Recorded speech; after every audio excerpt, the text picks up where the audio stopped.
అయితే ఆశా వర్కర్లు ఎప్పటి నుంచో వాళ్ళ జీతాలు పెరగట్లేదు లేదా వాళ్ళ సమస్యలను పట్టించుకోవడం లేదు ఈ ప్రభుత్వం అని చెప్పేసి ఎన్నోసార్లు నిరసన అయితే తెలియజేశారు. కానీ ఇప్పటివరకు కూడా వాళ్ళ గోడు వినే నాదుడైతే ఇప్పటివరకు లేడని చెప్పుకోవచ్చు. సో అందులో భాగంగానే మరొక రోజు నిరసన తెలపడానికి ఇందిరా పార్క్ దగ్గరికి అయితే వచ్చేసారు. సో వాళ్ళని అడిగి తెలుసుకుందాం ఎందుకని మళ్ళీ నిరసనలు తెలియజేయాల్సి వస్తుంది, నిరసన తెలియజేసే ఈ మార్గంలో వాళ్ళు ఎటువంటి సమస్యలను ఎదుర్కొంటా ఉన్నారు. మేడం నమస్తే అండి.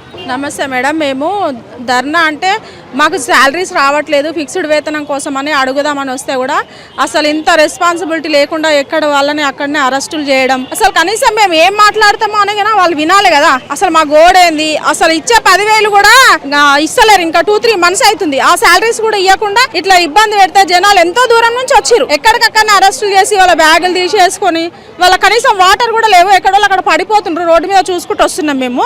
బస్సులో ఎక్కడ వాళ్ళని అక్కడనే. ఎప్పుడు అరెస్ట్ చేయడం జరిగింది, అసలు ఎందుకు అరెస్ట్ చేస్తా ఉన్నారు అంటే మీరు అడిగారా ఏం జరుగుతోంది, అసలు ఎందుకు అరెస్ట్ చేయడం జరుగుతుంది? ఇందిరా పార్క్ కి మేము వస్తాము ధర్నాకి అని మేము వినతి పత్రం ఇచ్చాము కమిషనర్ గారికి.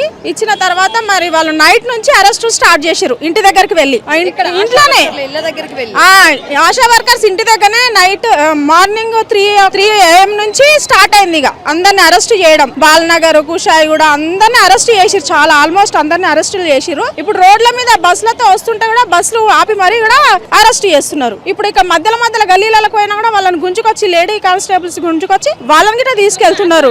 5 పోలీసు వాళ్ళు పట్టుకొని లాగుతున్నారు. అది ఎంతవరకు న్యాయము?